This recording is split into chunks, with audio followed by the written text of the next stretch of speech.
Hey friends, welcome back to the channel, or welcome if you're new. Today we're late night chilling with this little bonus video, and I thought it'd be fun since I started doing a little bit more sharing about the books that I've been reading over on the channel to do a tier ranking of all the books I read in 2022.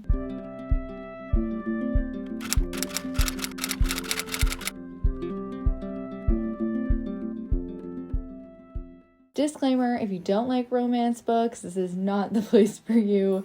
I'm a romance novel junkie. Okay, so I've put together sort of a tier list on tiermaker.com, and the plan is to just go through all the books. They're not in any specific order, and then just add them to all of the tiers, as one does when making a tier ranking. So the tiers are, starting from the bottom, DNF, which is did not finish. So any of the books that I started this year but did not finish, I'll put there. Then, yeah, I could have done without, are books that I just didn't really resonate with, didn't really like. Wait, what did I just read? Are books that are forgettable, so they didn't make much of an impression, and they're just sort of forgettable, but not like, you know, horrible. Next is extremely mediocre. Those are just the 3-star books that just come in at very mediocre, sort of just, yeah, sure, that was a book. Number 2 is such an amazing read, but didn't really stay with me. These are my 4-star books, the books that I enjoyed reading, but I wasn't thinking about them very long after I finished reading it. And then the top tier is, this is officially a new part of my personality, which will encapsulate the 5-star books, the books that really stuck with me. And I thought about after I completed the book, I might change some opinions. So maybe some of these books are actually 4-star books on my Goodreads, but I rank them higher or lower. We'll see. So I guess let's just jump right on in. Okay, so starting off with Dash and Lily's Book of Dares. This is a DNF. I did start it. I did not finish it. I love this series on Netflix. I could not get into it. It's actually right here. I think I got, how far into this? I got 41 pages in, but I couldn't really get any further. So I don't know. I was like, all right, whatever. So The Duke and I is up next. This is by Julia Quinn. This is based on the Bridgerton series on Netflix. This was the first book I think I read of the year. I think I actually gave it a pretty high rating. I did enjoy it. I have seen a lot of people trashing on these books. I don't mind them. I actually find them quite entertaining. Bridgerton, the show, is a personality trait for me. And I think saying this is an amazing read is like maybe a stretch, but it's definitely more than mediocre. So I think I'm just going to put, this is such an amazing read, but it didn't really stay with me for this one. Yeah, I don't know. It's like that whole thing where people just like trash on anything that young women or teenage girls like. I think it's dumb.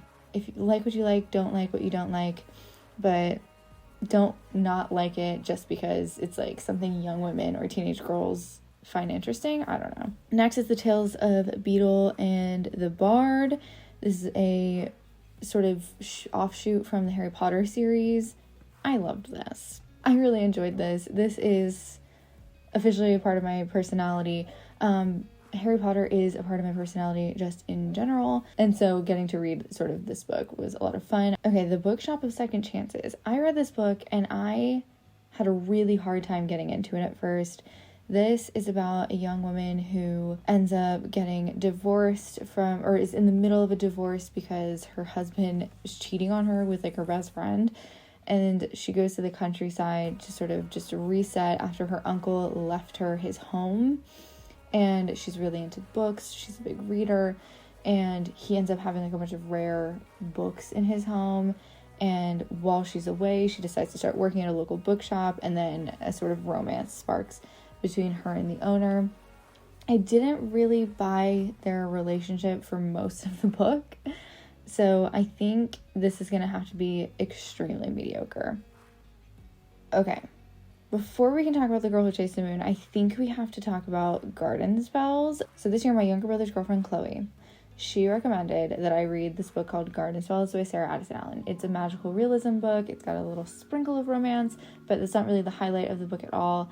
And it's about these two sisters who have an estranged relationship and sort of come back together and it's a story of acceptance and familial trauma and healing from that, and it is so beautiful. And then of course it mixes in like the sort of magical realism element where the oldest sister Claire is a caterer and their family has like this magical garden in their backyard, and Claire uses the flowers in all of her sort of recipes, and they do just like these crazy random things. All of Sarah Addison Allen's books deal with this sort of magical realism, but Garden Spells was the first one I read this year, and it did in fact set me on the course to read her entire catalog this year. This is officially a new part of my personality. I love Sarah Addison Allen. I think she's my favorite author. Okay, so then The Girl Who Chased the Moon, I think I actually read this, maybe I read this one first actually, but Garden Spells was definitely like the book. Then I read The Girl Who Chased the Moon.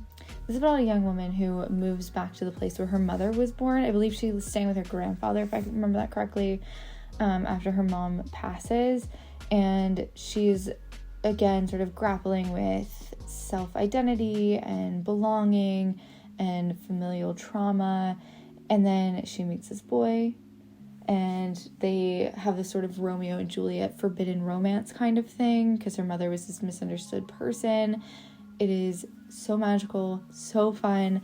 This is definitely an amazing read, and it did stay with me, but it's definitely not a personality trait. So it's somewhere sort of in between the top 2 tiers, but I think I'm just going to put it on such an amazing read, but it didn't really stay with me.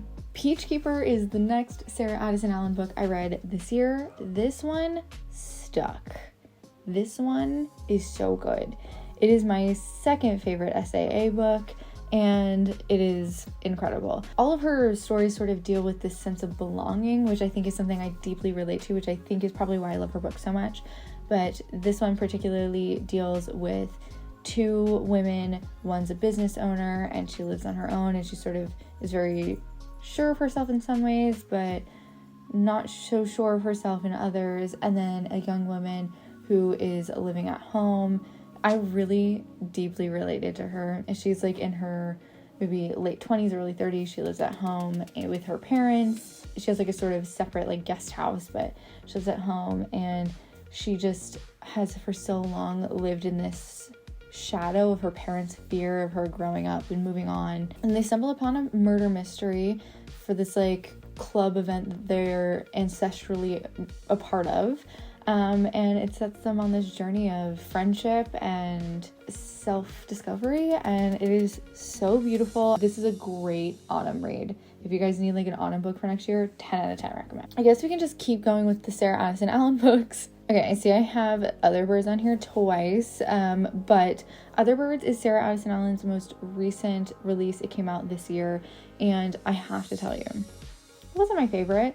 I really have loved all of her other books. This one was kind of like, alright, sure. This is a story of a young woman whose mother dies, and she goes off to the place where her mom once lived. She has a sort of very self-absorbed father. She doesn't have a great relationship with him, so she goes off to this place to sort of try to connect with her mom. And again, a murder happens and a mystery ensues, and there's a story of, again, belonging and found family, and it's a really interesting story.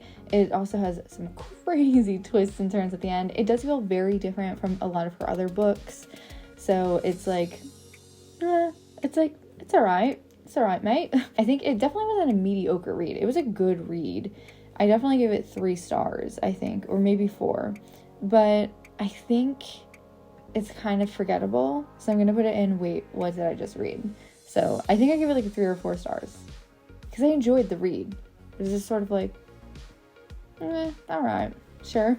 Now, Sugar Queen. I remember really distinctly enjoying this book. I cannot for the life of you tell you what it's about. What is it about? Okay, so this came out, I believe, right after Garden Spells, and it says, it tells the tale of a young woman whose family secrets and secret passions are about to change her life forever. 27-year-old Josie Serini is sure of 3 things. Winter in her North Carolina hometown is her favorite season. She's a sorry excuse for a Southern belle, and sweets are best eaten in the privacy of her hidden closet. Okay. I remember now. This one deals with some body image issues, some eating disorder issues, so definitely some triggers for this one. And it is about a young woman who is she's always been told she wasn't like beautiful. It kind of reminds me of that quote in the Cinderella story of like, you're not very pretty and you're not very bright. And that's kind of how her mother treats her whole life, because she's not this like ideal woman. She's not, in her mother's eyes anyway, she's not like the perfect Southern belle. And then she falls in love with the postman. And I think it's a sweet story of like self-worth and sort of finding yourself outside of your blood like relatives. And it's a hard story to read because the mom is quite aggressive and other people in the town are very mean to her. Yeah, and then there's also like, again, a sort of mystery element to it. There's some domestic violence in this book as well, so it's something to keep in mind. I do respect the way that it's handled in this book. A lot of Sarah Addison Allen books sort of handle domestic violence, and I think that they all have done it pretty well. It doesn't romanticize it in any way. Anyway, aside from that, clearly I couldn't remember this book. I did enjoy it though, so I think I'm gonna just put it with like, wait, what did I just read? Because I literally couldn't remember it. Okay, up next we have Lease on Love, which is by Fallon Ballard. This one I read after I saw a booktuber I follow called All the Rad Reads. It's actually a person I know in real life, but she has like a really huge bookstagram, like 25,000 followers or something. And she recommended this book, and I trust her book judgment. So I went out and picked this one up. I loved it enough that I gave it to Chloe to read. She and I have really similar taste in books. Lease on Love is very good. I think this is another 5-star book for me. This is about a woman who gets passed over for a promotion that she's been busting her ass for because of nepotism, and she loses her crap on her boss and gets fired. And from there, she has to move out of her New York City apartment into Brooklyn, which is sort of like city adjacent. And she sets out on this journey of self-discovery and chasing her dreams of opening a flower shop. And then she ends up moving in with this new roommate, sort of in an accidental, sort of happenstance type of way. And it's sort of the story of their relationship, the male and female roommate situation, and sort of the story of how the two of them sort of grow together. And it's really interesting, and there's like lots of twists and turns. I really enjoyed it. There are some smutty scenes in this one though, so definitely something to keep in mind. Okay, up next we have First Frost, which is another Sarah Addison Allen book. This is the sequel to Garden Spells. I didn't like it as much as Garden Spells. It was good, but it's just like not as much. I would say this is a 4-star book, so such an amazing read, but it really didn't stay with me, which is the complete accurate description for this one, which is mostly just about the story of the young daughter who is a character in the first Garden Spells book. She is sort of coming to terms with being a part of this magical family while her mom is still sort of pushing against it, and then her aunt has embraced it, but now she's turned her catering business into this massive candy company and she's feeling burnt out, and so lots of familial dynamics and stuff like that. But yeah, it was kind of a middle of the road one for me. Okay, I think I have one other Sarah Addison Allen book. So the last one is Lost Lake, and this one made me cry. Lost Lake is a story of this woman and her daughter who are grappling with the loss of the husband/father. And the wife doesn't have like a great relationship with her mother-in-law, but her mother-in-law is really trying to like control her life and is like a politician and all this stuff. So because of that, she decides to leave with her daughter, and they go to visit her great aunt who lives at this lake called Lost Lake. And it's only supposed to be like a very temporary vacation. They're gonna spend some time there, whatever, like try to help her aunt out, heal a little bit, because the woman remembered having such wonderful memories there as a kid. And then they find out that the aunt is in danger of losing the lake, and they sort of very Hallmarky kind of come together. But then of course there's some of those heavier, darker elements of dealing with grief of a spouse and also grief of a parent. And then there's a male protagonist, because again, all of the Sarah Addison Allen books have sort of romance woven in, so there is a male lead, and he is also dealing with some loss in his life. So there's a lot of heaviness there. Actually, grief and loss is a huge theme of this book. Every single character is sort of dealing with that, with a sort of loss. And in fact, one of the characters even has a ghost haunting her, basically, because she can't let him go because she feels responsible for his death. So there's a lot of heaviness around just sort of ghosts and things. But I actually did really enjoy this book. So this one, it wasn't a 5-star read though, so I'm gonna say such an amazing read, but didn't really stay with me. Okay, up next we have Emma by Jane Austen. I also really got onto a Jane Austen train this year, and I read a few of her books. I had already read Pride and Prejudice, so I didn't have to read that one, but I did read Emma, Persuasion, and Northanger Abbey this year. Emma is so good, but it's definitely not my favorite Jane Austen book. I liked it.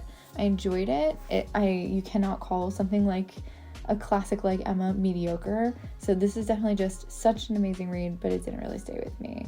I read this after I saw the 2020 version of Emma with Anya Taylor-Joy in it, and I love that movie, and so I was excited to read the book afterward. And honestly, I do recommend doing it that way. I also highly recommend audiobooks when it comes to classics. All of the Jane Austen books are for free on YouTube. So let's just go through all the Jane Austen books then. So then next I read Persuasion. So there's a lot of controversy about the Dakota Johnson Persuasion that came out on Netflix this year. It's pretty bad.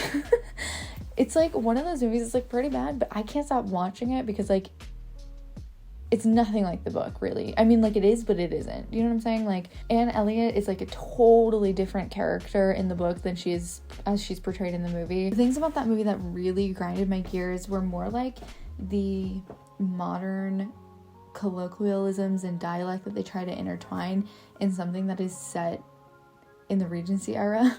It's like, it just doesn't make sense. It's, like, the slang of it all, you know? So, I didn't love that. But the book is stunning. It is a story about love and loss of love, and how women sort of were, I mean, I don't think saying forced is too strong of a word, but were in many ways sort of forced to bend to societal expectations in terms of marriage, and sort of persuaded, as the title suggests, to look at wealth and status over love in a marriage.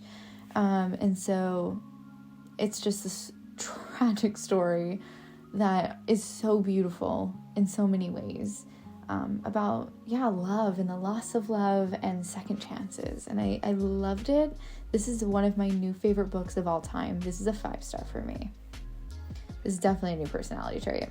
And then the last one that I read is Northanger Abbey, and I have to say, this might be the only book that goes in the I could have done without category. Northanger Abbey pissed me off 75% of the time. Some of the most annoying characters ever made, like literally ever. And also, I never really bought into like the whole Mr. Tildy hype. I didn't find him to be that intriguing of a love interest.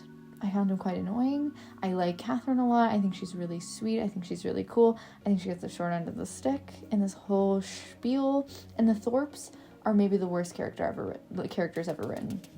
Like, they're so awful. And they just really annoyed me for like 70 to 80% of the time. This is the one and only book I think I really could have done without this year. Okay, Where the Crawdad Sings by Delia Owens. Yes, I jumped on the train and read Where the Crawdad Sings this year. It was a slow start for me. It took me a little bit to get into it, but by the time I got to the end, I really ran through the end of the book. There's lots of domestic violence in this one again, too. Parental domestic violence, and then SA as well. And of course it is about a woman who is accused of murdering a man, and she's very much on the outskirts. She's looked down upon. She sort of lives in the middle of the woods. She doesn't have like a very elevated, I guess, or like privileged lifestyle. And then the man who's murdered, his name is Chase, he is like the king of the county kind of thing. And so the murder is pinned on her, and then it's sort of the story of her being arrested, and so then it's sort of the story of proving her innocence woven in with sort of everything that's happened in her life. This was, I'm gonna say, extremely mediocre. It was alright. It was fine. It was like, well, alright, cool. Okay, The Boy, the Mole, the Fox, and the Horse. I believe that's what that says.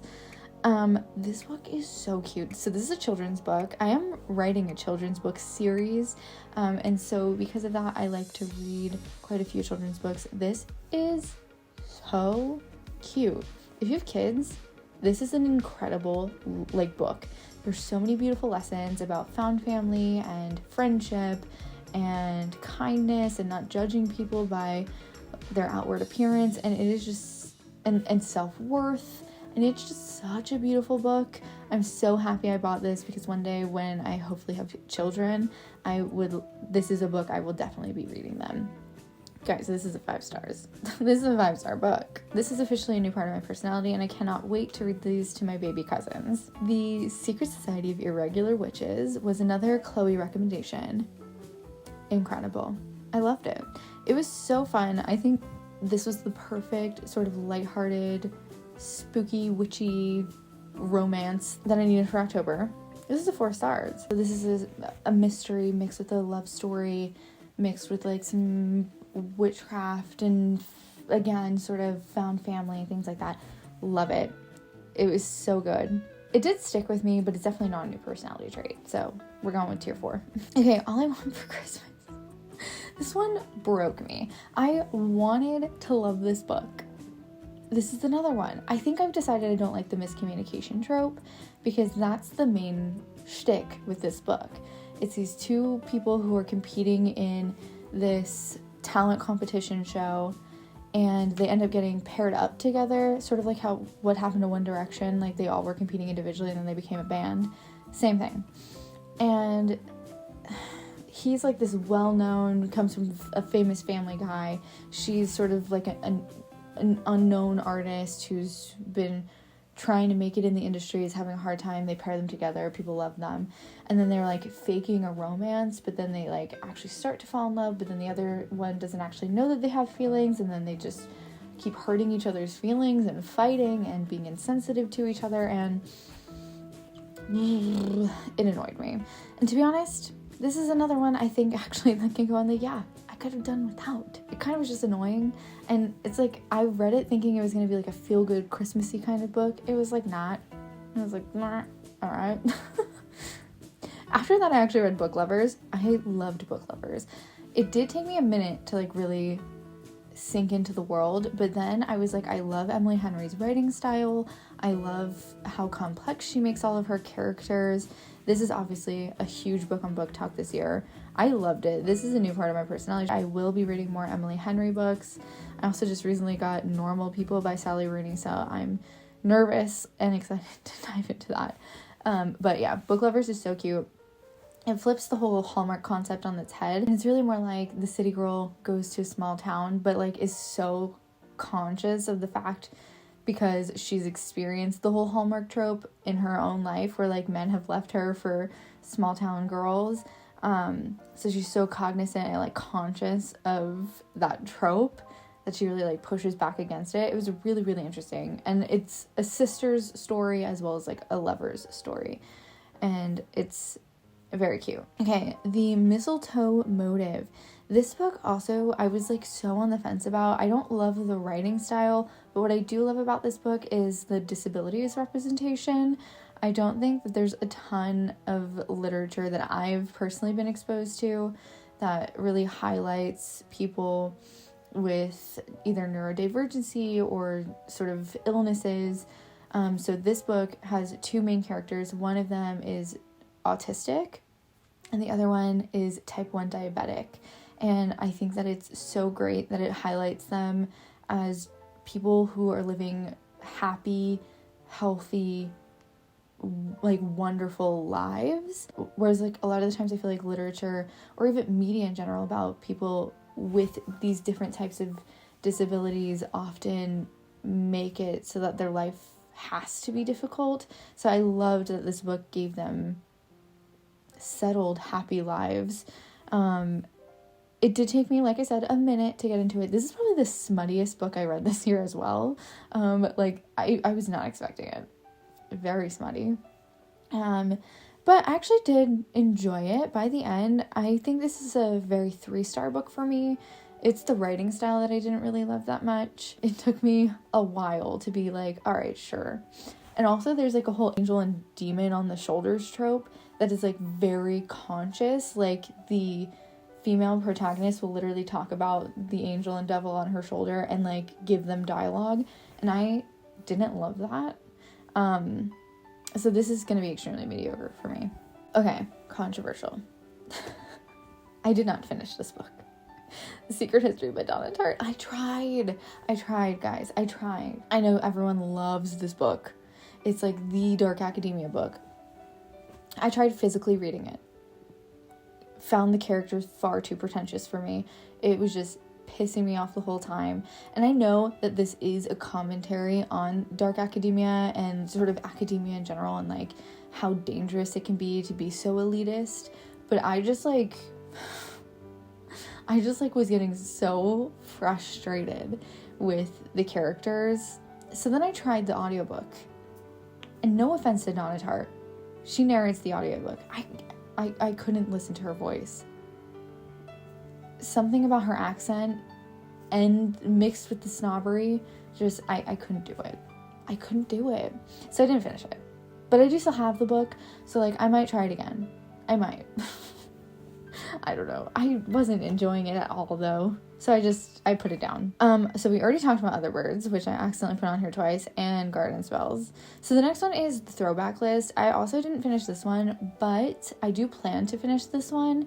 I just happened to get Other Birds like right after I started reading the throwback list, and with Sarah Addison Allen being my favorite author, I was so excited to read it because it was like brand new. It just came out.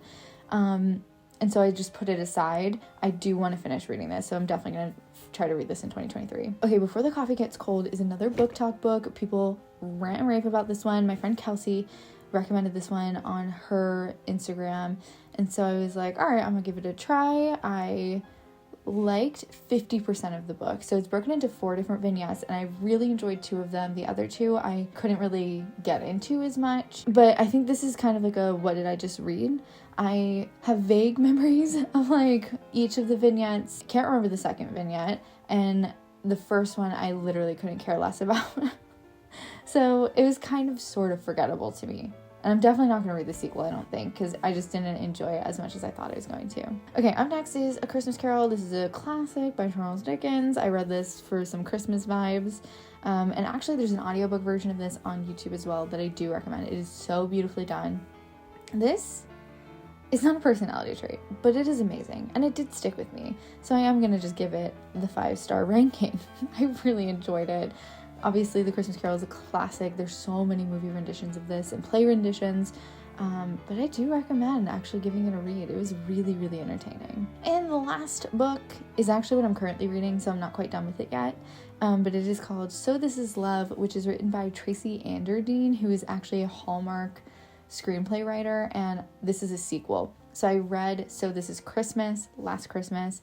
So This Is Love just came out just a few days ago, and I got it on pre-order. I'm currently in the middle of reading it. I am very much enjoying it. I have a feeling it's going to be a 4, which is where I'm at the moment. And that, my friends, is the tier ranking of all the books that I read this year. To be honest, having 2 that I just like couldn't care less about, not that bad. Really not. And also, I think all of the books on the DNF are books I will eventually try to finish. Just hasn't happened yet. Anyway, I hope you guys enjoyed this incredibly long video where I sat down and chatted to you guys about books. If you guys want more book content, let me know. I am definitely going to be continuing to read a ton of books in the upcoming year. But yeah, these are all the books that I read this year. I hope you guys enjoyed. If you did, give it a thumbs up. Also, feel free to subscribe down below. You can also follow me on social media over on TikTok and Instagram. I really share a ton of book content over on Instagram, so if you want more of that, you can check me out over there. I do normally short snippet reviews for each of the books that I've read right after I finish them, so I have fresh thoughts. But anyway, I love you guys so much, and don't forget, it costs absolutely nothing to be kind, so be kind to yourself and others. I'll see y'all next time. Bye!